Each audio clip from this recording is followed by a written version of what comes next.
Hi everyone, it's Marlo. I've got a couple of little things to show you about some handy dandy things you can keep around your house for your sewing stuff. Things that you may not realize you need and they're wonderful, or just some little hints. First off, this is called a Sidewinder, is the brand name for it. It's a bobbin threader. We get these, I got mine at Joann's. Walmart sells them, Hobby Lobby sells them.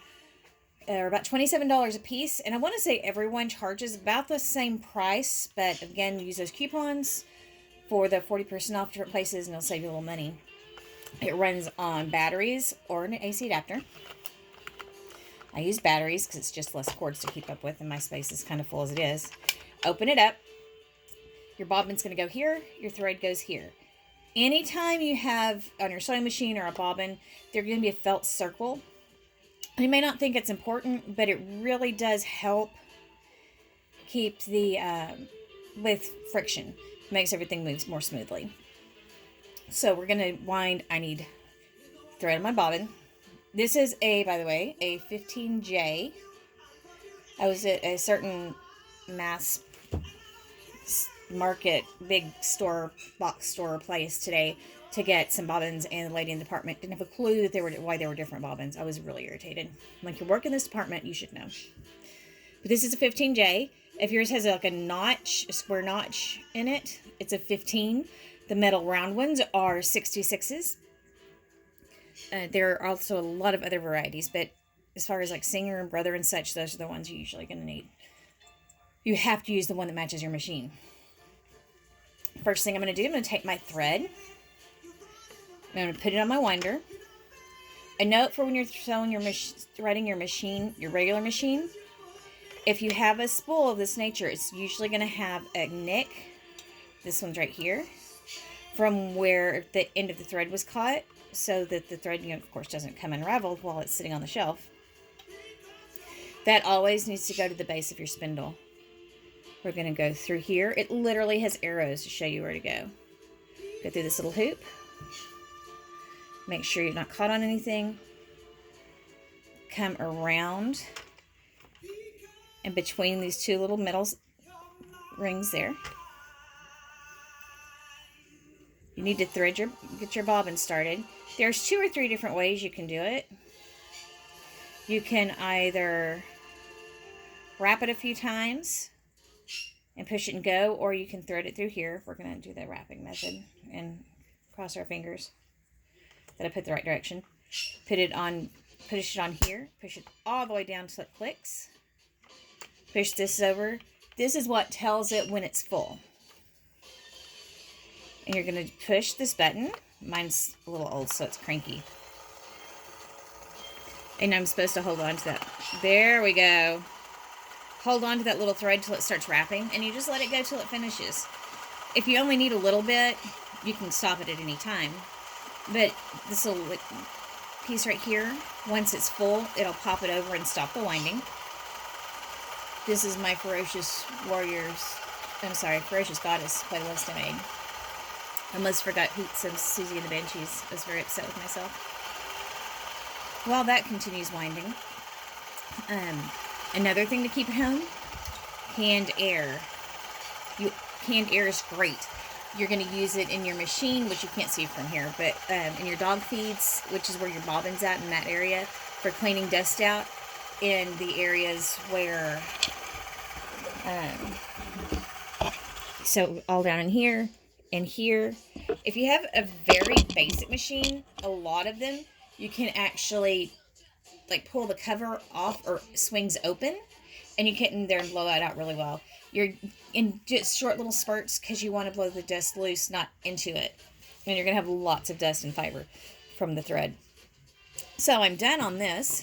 I'm going to cut on this side, just like when I talked about the other day, that when you were to cut your thread on your machine and then pull it through, cut just past the spool.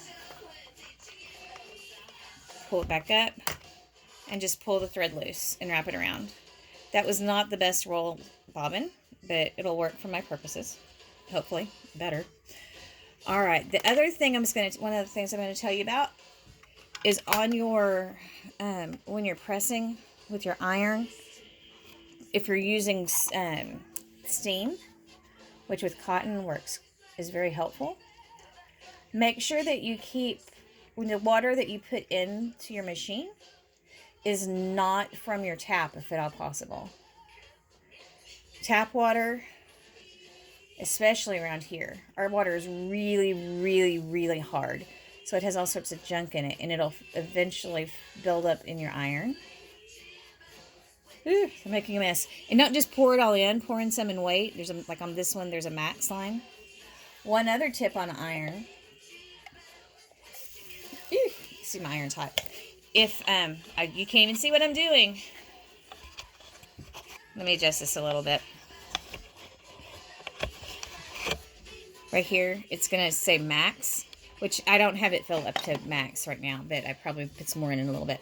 Do it a little bit at a time, otherwise you're gonna end up with your water going over and then coming out as you're ironing, which isn't a terrible thing. It's just really a pain in the butt. But make sure to use water that's not out of your tap. That's important. It'll prolong the life of your iron. Another tip for irons, as much as you want to get a light iron because it's easier to handle because it's light, when you get a heavy iron, that weight's doing a lot of the work for you, and it's going to work better. This is the one I get. I always go back and get the same Black & Decker Classic. It's the same one my grandmother used. But it has a nice weight to it, so I don't have to push so hard because weight does it for me. And the one other thing I'm going to show you real quick before I hop off and get back to sewing some fun stuff instead of masks, because I'm tired of sewing masks today, is my bias tape maker that I finally found some in the store. That was the one that looks really bad. Where'd my other one go? Anyway, this is a bias tape maker. Fabric I'm using at the moment is not cut on the bias. It's just cut on the straight of the grain because I'm not using it for things I would necessarily need bias for. But basically, you put the fabric in the end, cut an angle, stick the tip through, using your needle to pull it up and out, and it'll come right out if you cut it at an angle. Pull it through, and then you just put it down. Sorry guys, I'm using my embroidery stand for this because it works great actually. You put it in through here, and the fabric wraps around here, and as you pull it through, you get folded tape. This is the bigger one, the bigger tape that I'd use, so that it folds over. And then when you go to use it, there's different ways. We'll talk about binding later, but you can either use it for binding, where you sew it over the edge of something, or you can do it like this and just sew it down, and then you have like what we use for ties for masks. It's pretty darn sturdy and it works really well. You can also use it for trimming pieces. If it's cut on bias, it's going to turn. This doesn't because it's not on bias. That's all for right now. And sorry about the bouncing. We'll probably make a few more videos today just because I'm off and I have time. But I'm not posting them all today, I'm sure. You guys have a great day. The turtles tell you to kick the day's tuchus. Enjoy. If you have any questions, again, just let me know. I'm going to start posting these to my YouTube channel and then jump over to post them in the Das Wetzel House group and then go from there. Das Wetzel House is a page, not group. This is a page for our household and also the one we're going to be using for Etsy shop. So if you see anything you would like made, just let me know. I can make all sorts of things. I have all sorts of projects started, which is what I'm going to go work on now. Have a lovely day and cowabunga, dudes.